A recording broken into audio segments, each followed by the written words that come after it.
Hello दोस्तों, आज हम बात करेंगे इंग्लिश के फर्स्ट और सिस्टमैटिक क्रिटिक प्लेटो की, जिसको हिंदी में अफलातून कहा जाता है। प्लेटो ही वो पहले शख्स हैं जिन्होंने इंग्लिश लिटरेचर में और दूसरी आर्ट्स में सबसे पहले क्रिटिसिज्म की शुरुआत की थी। प्लेटो का नाम अक्सर सुकरात के साथ में जोड़ा जाता है और सुकरात के बाद में जो बड़े फिलोसफर हुए हैं वो प्लेटो हैं। प्लेटो ने सबसे पहले ये दिखाने की कोशिश की है कि फ़िलासफ़ी क्या है और फ़िलासफ़ी में और पोइट्री में क्या डिफरेंस है। पोइट्री बेहतर है या फिर फ़िलासफ़ी बेहतर है ना, यानी सुपीरियर फ़िलासफ़ी है या फिर इन्फीरियर पोइट्री है। तो इन चीज़ों में डिफरेंस करने की प्लेटो ने कोशिश की थी। प्लेटो की फ़िलासफ़ी को जानने से पहले, उसके क्रिटिसिज्म को जानने से पहले हमें ये चीज़ ध्यान में रखनी चाहिए कि प्लेटो एक आइडियलिस्ट हैं। ठीक है, आइडियलिस्ट वो लोग होते हैं जो आइडिया को इम्पोर्टेंट मानते हैं, यानी जो माइंड में है, जो एब्स्ट्रैक्ट थिंग्स हैं, जो हमें नज़र नहीं आती, ये लोग उन चीज़ों को असल मानते हैं। और जो चीज़ें हमें नज़र आ जाती हैं, ये लोग कहते हैं कि ये चीज़ें इन्फीरियर हैं। क्योंकि सबसे पहले इंसान आइडिया लाता है, सबसे पहले इंसान सोचता है और उसके बाद में किसी चीज़ को वो बना देता है। इसको आप थोड़ा इस तरह से समझ सकते हैं और इसका एग्जाम्पल प्लेटो भी देता है। प्लेटो कहता है कि एक पोएट एक पेंटर की तरह है। जिस तरह से एक पेंटर फॉर एग्जांपल किसी पेड़ को देखता है और उस पेड़ की दूसरी तस्वीर वो किसी कागज़ पर, किसी कैनवास पर उतार देता है। तो यहाँ पर प्लेटो कहते हैं कि देखो, जो पेड़ उसने देखा है वो असल है और जो वो चीज़ बना रहा है वो तो उसकी कॉपी है ना। तो प्लेटो कहते हैं कि जो पोइट करता है, जो वो शायरी लिखता है, शायरी करता है, या एक पेंटर जो है पेंटिंग बनाता है, तो ये सब के सब नकल कर रहे हैं और इनमें ऐसा कुछ भी नहीं है जिसकी हम जो है तारीफ़ करें या जिसकी हम प्रशंसा करें। एक इंसान ने किसी चीज़ को देखा और उस चीज़ को उसने बिल्कुल इसी तरह से उतार दिया, तो इसमें क्रिएटिविटी कौन सी हुई? कोई क्रिएटिविटी नहीं है। तो इस तरह से प्लेटो कहते हैं कि पोइट्री के अंदर या पेंटिंग के अंदर इस तरह की कोई क्रिएटिविटी नहीं है, बल्कि एक पेंटर भी एक पोइट से बेहतर हो सकता है। ठीक है, तो आप इसको थोड़ा ऐसे समझें। प्लेटो ने एक बुक लिखी है, रिपब्लिक, और उस बुक में उसने कहा है, उसकी जो 10th बुक है, उसकी जो 10वां पार्ट है, 10वीं किताब है उस रिपब्लिक की, तो उसमें उसने डायरेक्टली 3 चीज़ों पर बात की है। ठीक है, सबसे पहले वो बात करता है इंस्पिरेशन पर। वो कहता है कि सबसे पहले एक पोइट को इंस्पिरेशन मिलती है। वो इंस्पिरेशन कैसे हो सकते? डिवाइनली इंस्पिरेशन, यानी एक पोइट अपने आप से कुछ नहीं कर सकता, बल्कि वो जो भी करता है वो गॉड की तरफ से, खुदा की तरफ से उसके दिमाग में डाली जाती हैं, तब वो उन चीज़ों को लिख देता है।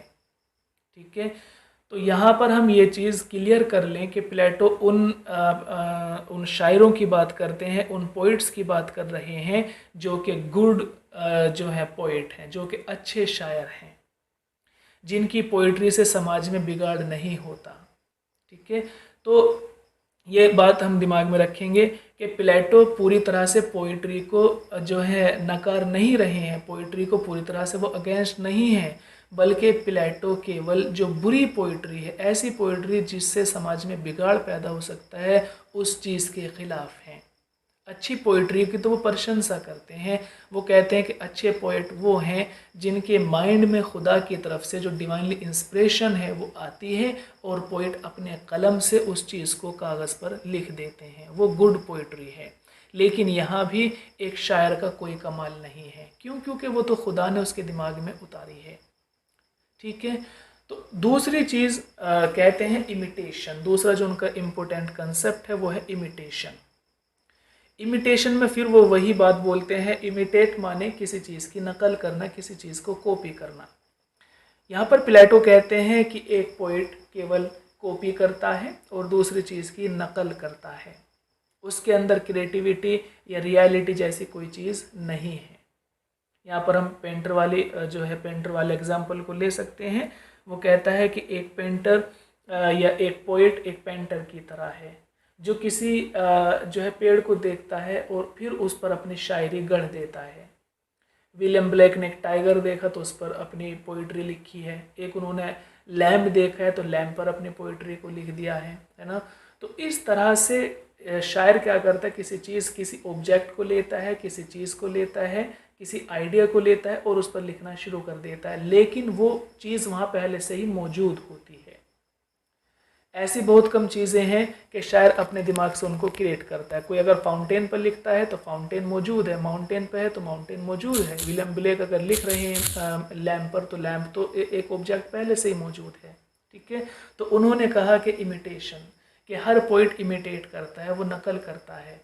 और अगर कोई पोइट नकल नहीं करता, वाकई उसके अंदर चीज़ें उतर रही हैं खुदा की तरफ से, तो हम फिर उसकी प्रशंसा करेंगे और उसकी क्रिएटिविटी की हम इज्जत करेंगे, है ना, कदर करेंगे। तो ये चीज़ें क्लियर हो गई है। एक है कंडेमनेशन। कंडेमनेशन में फिर जो तीसरा टर्म है, इम्पोर्टेंट टर्म है, उसमें वो कहते हैं कि जो चीज़ें अच्छी हैं हमें उनको ले लेना चाहिए। यानी जब हम पोइट्री लिखें तो हमें गुड आइडियाज़ को लिखना चाहिए, हमें ऐसे आइडियाज़ को अपनी पोइट्री में उकेरना चाहिए जिनसे समाज में अच्छाई फैले, उनसे बुराई ना फैले। और जो बुरे आइडियाज़ हैं जिनसे समाज में बुराई पैदा हो सकती है, हमें उन आइडियाज़ को छोड़ देना चाहिए। ठीक है, ऐसी पोइट्री किसी काम की नहीं है। यहाँ पर हम देखते हैं कि प्लेटो एक एग्जाम्पल लेते हैं होमर का। होमर की आपने सुना होगा कि इलियड और ओडेसी उसके दो एपिक्स हैं, दो उसके ग्रंथ हैं, जो कि उस समय जैसे कि आज बाइबल हैं या जो भी धार्मिक ग्रंथ हैं, उस समय जो होमर के वर्क थे इलियड ओडेसी, वो इसी तरह बाइबल की तरह ही उस समय समझे जाते थे और स्कूलों में उनको पढ़ाया जाता था। और जो भी सम्मानित लोग उस समय के होते थे वो ज़रूर इलियड ओडेसी को पढ़ा करते थे। लेकिन यहाँ पर जो प्लेटो हैं वो होमर से कहीं ना कहीं नाराज़ हैं। वो कहते हैं कि होमर ने क्या किया, होमर खुदा को और गॉड को इस तरह से दिखा रहा है जैसे इंसान होते हैं। जो क्वालिटी इंसानों की हैं, जैसे कि लालच होता है, एक दूसरे से जलन होती है, एक दूसरे के लिए लड़ाई झगड़ा, ये सब चीज़ें, ये सब क्वालिटीज़ इंसानों की हैं, तो ये खुदा में कैसे हो सकती हैं। तो वो कहते हैं प्लेटो कि ऐसा नहीं है, खुदा आपस में लड़ते नहीं हैं, ना वो किसी से जलन करते हैं और ना वो किसी से लड़ाई झगड़ा करते हैं। तो इस बेस पर वो कहते हैं प्लेटो कि होमर सही नहीं लिखता। ठीक है, होमर को वो क्रिटिसाइज़ करते हैं कि होमर ने जो भी कुछ कहा है वो गलत कहा है। अब चूँकि उस समय होमर के जो वर्क थे वो स्कूलों में पढ़ाए जाते थे, तो प्लेटो ने कहा कि उन वर्क्स को स्कूलों से बाहर कर देना चाहिए, क्योंकि जो बच्चे होमर के वर्क्स को पढ़ेंगे वो उनमें पढ़ेंगे कि जो गॉड है वो आपस में लड़ रहे हैं, वो झगड़ रहे हैं, कोई किसी लेडी को लेकर लड़ रहा है, कोई जो है किसी शोहरत के लिए लड़ रहा है, कोई किसी फेम के लिए, किसी किसी चीज़ के लिए वो लोग लड़ रहे हैं। और इन चीज़ों को जब बच्चे पढ़ेंगे तो उनके माइंड में ये सेट हो जाएगा कि खुदा इंसानों की तरह है। ठीक है, तो यहाँ पर प्लेटो पूरी तरह से होमर को क्रिटिसाइज़ करता हुआ दिखाई देता है। आज जो हम बात करेंगे वो हम बेसिकली पोइट्री पर बात करेंगे। तो प्लेटो ने कहा है कि मैं एक आइडियल स्टेट बनाऊंगा और उस आइडियल स्टेट को वो रिपब्लिक का नाम देता है। वो कहता है कि मैं उस आइडियल स्टेट में हर बंदे को इजाज़त दूंगा कि वो उसमें एंट्री ले सकता है, डॉक्टर एंट्री ले सकते हैं, फिलोसफर एंट्री ले सकते हैं और जो भी दूसरे पेशावर आर्टिस्ट एंट्री ले सकते हैं, लेकिन मैं वहाँ पर पोइट जो शायर लोग हैं उनको एंट्री नहीं दे सकता। तो क्यों नहीं एंट्री दे सकते? उसका जवाब प्लेटो ने कहा क्योंकि जो पोइट हैं वो झूठ बोलते हैं। ठीक है, पोइट हमेशा वो बात करते हैं जिस चीज़ का तजुर्बा उनके पास खुद भी नहीं होता। ठीक है, वो बताते हैं कि फॉर एग्ज़ाम्पल हम होमर को लेते हैं तो होमर ने लिखा है कि मिलिट्री जनरल के ऊपर लिखा है और बहुत बड़ी बड़ी बातें उसने लिखी हैं, लेकिन क्या होमर के पास उन चीज़ का आइडिया था, होमर के पास उन चीज़ का एक्सपीरियंस था या नहीं था? तो अगर होमर के पास एक मिलिट्री जनरल का एक्सपीरियंस नहीं है तो वो कैसे सच्चाई के साथ में एक मिलिट्री जनरल की ओपिनियन को लिख सकता है? ठीक है, तो इस तरह से उसने कहा कि मैं पोइट को इसलिए एंट्री नहीं दूंगा क्योंकि पोइट झूठ बोलते हैं। दूसरी बात वो करता है कि पोइट्री क्या है, poetry is thrice removed from reality, thrice removed from reality, के जो पोइट्री है वो रियलिटी से 3 गुना बाहर की चीज़ है। यानी पोइट्री में कुछ भी रियल नहीं होता और वो रियलिटी से बहुत दूर की चीज़ है ना। थ्राइस रिमूव्ड, 3 गुना अलग होती है वो रियलिटी से। कैसे कैसे, तो उसमें कहा है कि फॉर एग्जांपल एक ऑब्जेक्ट है, एक हमें पेड़ सामने दिखाई देता है, एक पेड़ है तो वो एक ऑब्जेक्ट है, ठीक है, एक, तो उस ऑब्जेक्ट को देखकर पोइट अपने माइंड में विचार लेकर आएगा, ठीक है।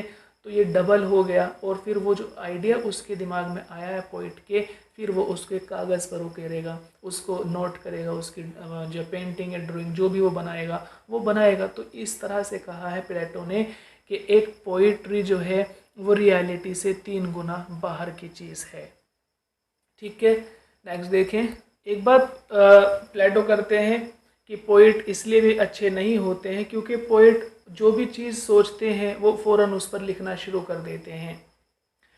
और अगर हम किसी बात को सोचते हैं और अगर उसको हम फ़ौरन ही लिख देते हैं तो वहाँ पर रियलिटी या सच्चाई जैसी कोई चीज़ नहीं आ सकती, ठीक है। जैसे कि वर्ड्सवर्थ भी कहते हैं कि जो आइडिया है पोइट्री, वो आइडिया हैं जो अचानक हमारे अंदर आ जाते हैं। और वो आइडिया कैसे होते हैं, ओवरफ्लो, यानी बहुत ज़्यादा मात्रा में वो आइडिया हमारे अंदर आते हैं और हम आइडिया को लिखना शुरू करते हैं, तो वो असल पोइट्री होती है। लेकिन प्लेटो कहते हैं कि नहीं, हमारे अंदर जो आइडियाज़ आएंगे वो हमारे इमोशंस होंगे, ठीक है, हमारे इमोशंस होंगे, लेकिन वहाँ रियलिटी नाम की कोई चीज़ नहीं होगी। तो अचानक से होने वाली चीज़ों के अंदर रियलिटी कम होती है और चूंकि पोइट उन पर एक लंबे समय तक काम नहीं करते, फ़ौरन दिमाग बैठे और लिखना शुरू कर दिया, तो इस तरह से जल्दबाजी में रियलिटी को भुला दिया जाता है, ठीक है। तो पोइट इसलिए भी रियलिटी से दूर होते हैं क्योंकि वो जल्दबाजी में काम करते हैं, उनके पास एक्सपीरियंस कम होता है। एक और बात करते हैं प्लेटो, वो कहते हैं कि जो पोइट्री है वो इंसान की इमोशंस को बहुत ज़्यादा अफेक्ट करती है। इंसान के इमोशंस पोइट्री को पढ़कर या पोइट्री को सुनकर, हम गाने सुनते हैं, ये भी तो एक तरह की शायरी है, तो कह रहे हैं कि इंसान की जो इमोशंस हैं, उसकी जो अपनी एक फीलिंग, भावना है, वो पोइट्री से बहुत ज़्यादा इन्फ्लुएंस हो जाती हैं, लेकिन उसके इमोशंस रियलिटी से दूर होते हैं, ठीक है। हमारे इमोशंस तो जाग जाते हैं पोइट्री को सुनकर या किसी गाने को सुनकर, लेकिन क्या हम उस समय रियलिटी में होते हैं? नहीं, हम रियलिटी से दूर होते चले जाते हैं, ठीक है। पोइट्री हमें सपनों की दुनिया में तो ले जा सकती है, लेकिन रियलिटी की जो दुनिया है, जो रियल वर्ल्ड है, उसमें नहीं ले जाती। इसलिए प्लेटो कहते हैं कि पोइट्री इंसान के दिल पर जो है इन्फ्लुएंस होती है, दिल पर कब्जा करती है। इंसान का जो हार्ट है वो पोइट्री से इन्फ्लुएंस होता है, जबकि माइंड पोइट्री से इन्फ्लुएंस नहीं हो पाता। कि इंसान के इमोशंस तो हो जाएंगे सेटिस्फाई पोइट्री से या सॉन्ग वगैरह से, लेकिन इंसान का जो माइंड है, उसका जो रीज़न है, वो पोइट्री से सेटिस्फाई नहीं होता है। प्लेटो ने अपनी बुक रिपब्लिक में कुछ आइडियाज़ दिए हैं। प्लेटो उसमें कहते हैं कि आर्ट को सबसे पहले उस पर सेंसर लगना चाहिए, कि हमें आर्ट में ये तय करना चाहिए कि हम किस सब्जेक्ट पर लिखें और किस पर ना लिखें, समाज के लिए क्या चीज़ सही हो सकती है और क्या चीज़ सही नहीं हो सकती, तो हमें सेंसर लगाना चाहिए। ये नहीं कि कुछ भी नहीं, बल्कि हमें हमेशा ही आर्ट पर, अपने जो हमारा सब्जेक्ट है, जो हम कंटेंट जिस पर हम लिख रहे हैं, उस पर सेंसर लगना चाहिए। दूसरी बात करते हैं, कह रहे हैं कि आर्टिस्ट को ये ध्यान रखना चाहिए कि उसको खुदा के रूप में, है ना, खुदा के रूप में, प्रॉफिट के रूप में, जो भविष्यवाणी लोग करते हैं उनके रूप में देखा जाता है। तो जब भी पोइट लिखें तो इस चीज़ का ख्याल रखें कि उनके लिखने की वजह से समाज में किसी तरह की बुराई या वैमनस्य ना फैल जाए, ठीक है। तो इसलिए उनका जो एक स्टेटस है पोइट का, वो उस स्टेटस को बनाए रखने की पूरी कोशिश करें, ठीक है। कुछ भी गलत सलत ना लिखें, लोगों के इमोशंस के साथ में, उनकी भावनाओं के साथ में उनको बिल्कुल खिलवाड़ नहीं करना चाहिए, और जो रियलिटी है उसको रियलिटी की तरह ही दिखाने की कोशिश करनी चाहिए। एक बात प्लेटो करते हैं कि हमेशा ही एक पोइट को ये कोशिश करनी चाहिए कि जो कुछ भी वो लिखे उसके अंदर मोरालिटी हो, है ना। बिना मोरालिटी के, बिना नैतिकता के कुछ भी पोइट्री सही नहीं हो सकती। पहली चीज़ है कि उसके अंदर मोरालिटी हो, है ना, उसके अंदर अच्छी बातें हो जिनसे इंसान अच्छी बातों को सीख सके। और दूसरी चीज़, उसके अंदर जो एक स्पिरिचुअलिटी है कि इंसान की जो आत्मा है उसके लिए भी एक तरह से वो सेटिस्फैक्शन हो। इंसान की मोरालिटी पर जो है अटैक करे उसकी पोइट्री, उसकी स्पिरिचुअलिटी पर अटैक करे। केवल प्लेजर नहीं होना चाहिए, केवल पोइट्री को मज़े के लिए नहीं लिखना पढ़ना चाहिए, बल्कि उसके अंदर हमें लेसन देने की, मैसेज देने की पूरी कोशिश करनी चाहिए। एक मैसेज हो, एक लेसन हो, एक सबक हो जो ऑडियंस को दिया जाना चाहिए। दूसरी बात कहते हैं कि पोइट को केवल किसी चीज़ की कॉपी नहीं करनी चाहिए। एक तरह की जो सरफेस लेवल है किसी चीज़ का, केवल सरफेस पर किसी चीज़ को इमिटेट नहीं करना चाहिए, नकल नहीं करनी चाहिए, बल्कि उस चीज़ के अंदर जाकर भी हमें देखने की कोशिश करनी चाहिए कि उसके अंदर और क्या हो सकता है। तो एक पोइट को बहुत अच्छा एक एक्सपर्ट होना चाहिए, बहुत अच्छा ऑब्जर्वर होना चाहिए, उसके बाद ही वो पोइट्री करे। जल्दबाजी में पोइट्री ना करें, है ना। अगर नदी को देख रहे हैं तो नदी के बारे में उसको थोड़ा बहुत तो ऑब्जर्वेशन होना चाहिए, उसको पता होना चाहिए नदी की धाराओं के बारे में। अगर पेड़ का हिलना है, हवा का चलना है, तो उसको थोड़ा बहुत तो पता होना चाहिए। तो ये कह रहे हैं कि एक पोइट बहुत अच्छा ऑब्जर्वर होना चाहिए और उसको समय देना चाहिए पोइट्री को लिखने से पहले, ताकि थोड़ा उसके पास में कुछ एक्सपीरियंस हो जाए। ठीक है। नेक्स्ट कहते हैं कि जो पोइट है उसको हमेशा उसका जो एक स्टेटस है वो सीरियस मैन का होना चाहिए। कभी भी वो एक हंसी का पात्र ना बनकर रह जाए, है ना। एक सीरियस स्टेटस होता है, एक प्रॉपर स्टेटस एक पोइट का हमेशा रहा है, तो उस स्टेटस को बनाने की पूरी कोशिश करनी चाहिए। और जो उसको लोग कुछ लोग उसको प्रॉफिट मानते हैं, कुछ लोग उसको खुदा के रूप में जानते हैं, तो अपने इस स्टेटस को पूरी तरह से बनाने की कोशिश करनी चाहिए। ठीक है। बाकी प्लेटो कहते हैं कि जो फिलॉसफी है वो कहीं ना कहीं पोइट्री से तो बेहतर होगी। ठीक है। कौन सी पोइट्री से बेहतर होगी? उसी पोइट्री से बेहतर होगी जिसके अंदर बुराई होगी, जो जल्दबाजी में हो, जिसके अंदर हंसी मजाक हो, जिसके अंदर मैसेज ना हो, यानी जो बुरी पोइट्री है अफलातून यानी प्लेटो के हिसाब से, तो उससे बेहतर जो है फिलॉसफी होगी। क्यों होगी फिलॉसफी? क्योंकि फिलॉसफी ही हर एक सच्चाई को जानने के लिए, एक रियलिटी को जानने के लिए फिलॉसफी ही एक अहम सोर्स है। अगर किसी चीज़ की रियलिटी को जानना है, सच्चाई तक अगर हम पहुंचना है, किसी चीज़ की जड़ तक पहुंचना है, तो केवल फिलॉसफी ही एक सहारा है जो हमें वहाँ तक पहुंचा सकती है। ठीक है। ये आइडिया हैं प्लेटो के यानी अफलातून के फिलॉसफी को लेकर। और ये रहा, क्योंकि शुरू में हमें ये चीज़ याद रखनी चाहिए, हमेशा ही प्लेटो ने जो भी लिखा है बहुत बेहतरीन पोइट्री करते थे, बहुत अच्छी शायरी करते थे, और जो भी वो कुछ लिखते थे उनकी भाषा पूरी तरह से पोइटिकल होती थी। ठीक है। लेकिन फिर भी कहीं ना कहीं वो सुकरात से बहुत ज़्यादा इन्फ्लुएंस हो चुके थे और उन्होंने फिलॉसफी को पोइट्री से अच्छा माना है। लेकिन ये भी याद रखना है कि अच्छी पोइट्री को प्लेटो भी जो है सम्मान देते हैं और अच्छे पोइट की रेस्पेक्ट करते हैं।